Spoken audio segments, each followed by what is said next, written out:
Hi friends, எல்லாருக்கும் வணக்கங்க. இன்றைக்கி நம்ம சாமு கிச்சனில் என்ன தெரியுமா பார்க்க போகிறோம்? உருளைக்கிழங்கு கிரேவி எப்படி வைக்கிறது தான் பார்க்க போகிறோம். இந்த உருளைக்கிழங்கு கிரேவி நீங்கள் எதுக்கு சைடிஷாக யூஸ் பண்ணலாம்னா, பூரிக்கு சப்பாத்திக்கு யூஸ் பண்ணலாங்க. மெயினாக அது தவிர்த்து நல்ல சூடாக சோறு இருக்கும்ல, அப்படி சூடாக சோறை வச்சு இந்த கிரேவி ஊற்றி சாப்பிட்டோம்னா செம்ம டேஸ்ட்டாக இருக்கும். ஒரு முட்டை மட்டும் அவிச்சு வச்சு சாப்பிட்டிங்கன்னா வச்சுக்கோங்க, அவ்வளோ ஒரு டேஸ்ட்டாக இருக்கும். இன்றைக்கி நான் வீட்டில் சப்பாத்திக்கு தான் அந்த கிரேவி செஞ்சுருக்கேன். சூப்பராக இருக்குங்க. அதே நேரத்தில் நீங்கள் ஈஸியாக செஞ்சுட்டு வேலைக்கு கிளம்புறவங்கன்னா டக்குன்னு செஞ்சுட்டு கிளம்பிடலாங்க. இந்த கிரேவி எப்படி பண்ணுறதுன்னு தான் இந்த வீடியோவில் நம்ம பார்க்க போகிறோம். இந்த கிரேவி உங்களுக்கு பிடிச்சிருந்துச்சின்னா எப்படி இருந்துச்சின்னு சொல்லி வீட்டில் செஞ்சு பார்த்துட்டு எனக்கு கமெண்ட் பண்ணுங்கள். வாங்க இப்போ இந்த கிரேவி எப்படி பண்ணுறதுன்னு பார்ப்போம். ஃபஸ்ட்டு நான் உருளைக்கிழங்கு எல்லாத்தையுமே நல்லா தோல் எடுத்துகிட்டு வச்சுருக்கேன். அதேமாரி பெரிய வெங்காயம்னா ஒரு வெங்காயம் எடுத்துக்கோங்க, சின்ன வெங்காயமாக இருந்துச்சுன்னா 2 வெங்காயம் எடுத்துக்கோங்க. தக்காளி இன்றைக்கி 4 தக்காளி எடுத்திருக்கேன். அதுக்கப்புறம் ஒரு 2 பச்சை மிளகாயை கீறி வச்சுருக்கேன் 2ஆ. இப்போ இந்த உருளைக்கிழங்கை நல்லா ஸ்கொயர் ஷேப்பில் கட் பண்ணிக்கோங்க. இந்தமாரி ஸ்கொயராக கட் பண்ணிக்கோங்க. கட் பண்ணிவிட்டு இப்போ நம்ம கட் பண்ணி முடித்ததுக்கப்புறம் இந்த உருளைக்கிழங்கு எல்லாத்தையுமே தண்ணியில் போட்டு ஒருக்கா கழுவிக்கலாம். கழுவிட்டு இதை நம்ம கொதிக்கிற தண்ணியில் தான் போட போகிறோம். நான் உருளைக்கிழங்கு கட் பண்ணிகிட்டு இருக்கையிலே ஒரு பாத்திரத்தில் தண்ணி வச்சு கொதிக்க விட்ருக்கேங்க. அந்த தண்ணியில் தான் இப்போ போட போகிறோம்.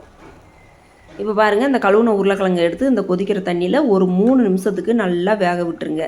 உருளைக்கிழங்கு ரொம்ப மசிஞ்சியும் வெந்துடக்கூடாது, வேகாமலும் இருக்கக்கூடாது, அந்த லெவலில் இருக்கணும். ரொம்ப மசிஞ்சு வந்தாலும் நல்லா இருக்காதுங்க. அதனால் ஒரு 3/4 பதத்துக்கு வெந்த மாதிரி இருக்கணும் உருளைக்கிழங்கு. இப்போ இந்த உருளைக்கிழங்கை நல்லா கொதிக்க விடுவோம். அடுப்பில் இன்னொரு பாத்திரத்தை வச்சுக்கோங்க. வச்சுட்டு கொஞ்சமாக எண்ணெய் ஊற்றிக்கோங்க. எண்ணெய் சூடானதுக்கப்புறமா நம்ம கட் பண்ணி வச்சுருக்க வெங்காயத்தை போட்டுருவோம் உள்ள.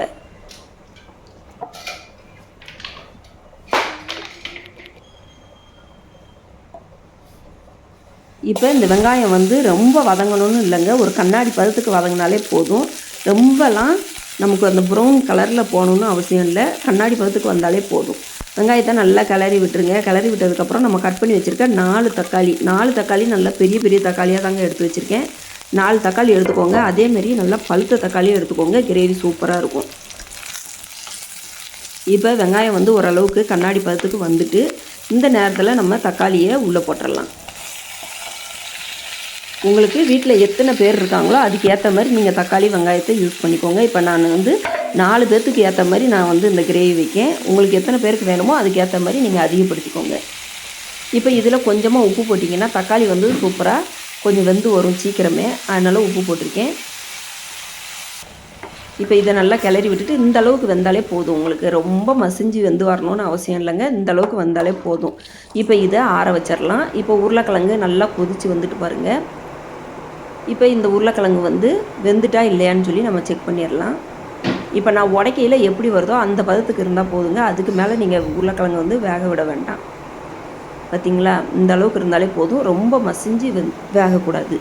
இப்போ நமக்கு தக்காளியும் வெங்காயமும் நல்லா ஆறிட்டு இதை மிக்ஸி ஜாரில் போட்டு இப்போ அரைச்சிக்க போகிறோம். நல்லா மையாக அரைக்கணும்னு இல்லை, கொரகொரப்பாக அரைச்சா கூட போதும், சூப்பராக இருக்கும் கிரேவி. கொரகொரப்பாக அரைச்சா, மையாக அரைக்காதீங்க, ரொம்ப மையாக அரைக்காதீங்க, கொரகொரப்பாகவே அரைச்சிக்கோங்க.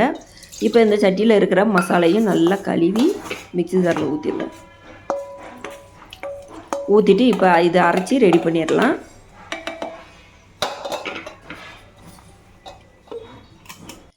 இப்போ மறுபடியும் அந்த பாத்திரத்தையே அடுப்பில் வச்சுட்டு எண்ணெய் கொஞ்சமாக ஊற்றிக்கோங்க. இந்த எண்ணெய் நல்லா சூடானதுக்கப்புறம் பட்டை, கிராம்பு, கல்பாசி, ஏலக்காய் இது 4 தான் போட்டிருக்கேன். இப்போ இதில் கொஞ்சமாக ஜீரகம் போட்டுக்கோங்க, கொஞ்சமாக பெருஞ்சீரகம் போட்டுக்கோங்க. 1/4 ஸ்பூனுக்கும் கம்மியாக தாங்க போட்டிருக்கேன், ரொம்பலாம் போட வேண்டாம். ரொம்ப போட்டிங்கன்னா ஒரு மாதிரி ரொம்ப கமகமன்னு இருக்க மாதிரி இருக்கும், நல்லா இருக்காது.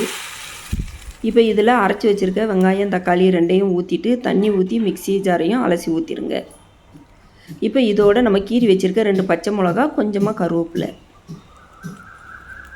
இந்த வெங்காயம் தக்காளி கருவேப்பிலை பச்சை மிளகாய் எல்லாம் சேர்ந்து நல்லா கொதித்து வரணுங்க. கொதித்து வரையில் நம்ம மசால் பொடி சேர்த்துக்கலாம். இப்போ இதை நல்லா கிளறி விட்டுட்டு ஒரு கொதி விட்டுறலாம். ஒரு 1 நிமிஷம் 2 நிமிஷத்துலேயே நல்லா கொதித்து வந்துடுங்க. இந்த மாதிரி கொதித்து வரையில் மஞ்சள் தூள் 1/4 ஸ்பூன், மிளகாய் தூள் 1/2 ஸ்பூன் போட்டுக்கோங்க, மல்லித்தூள் 1 ஸ்பூன். மிளகாய்த்தூள் உங்களுக்கு காரத்துக்கு ஏற்ற மாதிரி, காரம் கூட வேணும்னா கொஞ்சம் கூட போட்டுக்கலாம் நீங்கள். ஏன்னா நான் இன்றைக்கி பச்சை மிளகாயும் போட்டிருக்கேன், ரொம்ப காரம் ஆகிட்டுனா நல்லா இருக்காது. கரம் மசால் தூள் ஒரு 1/4 ஸ்பூன் போட்டிருக்கேன். நல்லா எல்லாத்தையும் நல்லா மிக்ஸ் பண்ணி விட்டுருங்க. பார்த்தீங்களா கலர் எவ்வளோ சூப்பராக இருக்குன்னு. இப்போ நீங்கள் உப்பு இருக்கான்னு மட்டும் செக் பண்ணணும். ஏற்கனவே நம்ம வந்து வெங்காயம் தக்காளியில் கொஞ்சம் உப்பு போட்டு நல்லா மிக்ஸ் பண்ணி விட்டுருக்கோம். அதனால் இப்போ உப்பு இருக்கான்னு பார்த்துட்டு எவ்வளோ உப்பு தேவையோ அதுக்கேற்ற மாதிரி போட்டுக்கோங்க. ரொம்ப போட்டுறாதீங்க. கொஞ்சமாக தேவைப்படுது, கொஞ்சமாக போட்டுட்டு நல்லா மிக்ஸ் பண்ணி விட்டுட்டு வேக வச்சுருக்க உருளைக்கிழங்கை வந்து அதில் போட்டுடலாம். போட்டுட்டு கரண்டியை எடுத்து நல்லா மிக்ஸ் பண்ணி விட்டுருங்க. உருளைக்கிழங்கு வந்து உங்களுக்கு ரொம்ப மசிஞ்சு வந்துட்டுனா நல்லாவே இருக்காதுங்க. ரொம்ப ஒரு மாதிரி கட்டி ஆயிரும் மசாலு. அது வந்து ஊற்றி சாப்பிட்ற மாதிரி நல்லா இருக்காது. இப்போ கொஞ்சமாக தண்ணி ஊற்றிக்கோங்க. தண்ணி ஊற்றிட்டு ஒரு மூடி வச்சு ஒரு 5 நிமிஷத்துக்கு மூடி வச்சிடலாம். அப்போ தான் அந்த உருளைக்கிழங்குல மசாலு உப்பு எல்லாமே நல்லா இறங்கும். இப்போ ஒரு 5 நிமிஷம் கழித்து நம்ம ஓப்பன் பண்ணி பார்த்தோம்னா இந்தமாரி எண்ணெயெல்லாம் பிரிந்து வந்திருக்கும். சூப்பராக இருக்குங்க கிரேவி சூப்பராக ரெடி ஆகிட்டு எவ்வளோ சூப்பராக இருக்குதுன்னு பாருங்கள். உங்களுக்கு பார்த்தாலே தெரியும். இப்படி தான் இருக்கணும். நம்ம கிரேவி ஊற்றி சாப்பிடலாம். அந்த உருளைக்கிழங்கு வந்து அப்படியே முழுசாக நம்ம தொட்டு சாப்பிட்ற மாதிரி இருக்கணும் சப்பாத்திக்கு. இப்போ நம்ம உப்பு இருக்கான்னு செக் பண்ணிடலாம். உப்பு வந்து நமக்கு கரெக்டாக இருக்குங்க, போதும். எவ்வளோ சூப்பராக ரெடி ஆகிட்டு பாருங்கள். இதில் வந்து கொஞ்சமாக மல்லி இலை கட் பண்ணி வச்சுருக்கேன், அதை போட்டுடலாம். அதுக்கப்புறம் கொஞ்சமாக கஸ்தூரி மெத்தி உங்களுக்கு தேவைப்பட்டால் போடுங்க. இந்த டேஸ்ட்டு பிடிக்காதவங்க போட வேண்டாம். மல்லி இலை மட்டும் போட்டுக்கிட்டிங்கன்னா போதும். கஸ்தூரி மெத்தியை நல்லா கைட்டு கசக்கி விட்டுருங்க. சூப்பராக இருக்கும் கிரேவிக்கு. இது சப்பாத்தி நானும் கூட சூப்பராக இருக்குங்க. செம்ம டேஸ்ட்டாக இருக்கும். எல்லாத்துக்குமே நீங்கள் காம்பினேஷனாக வச்சு சாப்பிட்லாம். சூப்பராக இருக்கும். அவ்வளோதான். சூப்பராக வந்து கிரேவி வந்து ரெடி ஆகிட்டு பாருங்கள். இந்த கிரேவி வந்து உங்களுக்கு பிடிச்சிருந்துச்சின்னா சாமு கிச்சனுக்கு லைக் பண்ணுங்கள், ஷேர் பண்ணுங்கள். எப்படி இருக்குன்னு பார்த்தீங்களா? இனிமேல் அடுத்த வீடியோவில் பார்க்கலாம். நன்றி, வணக்கம்.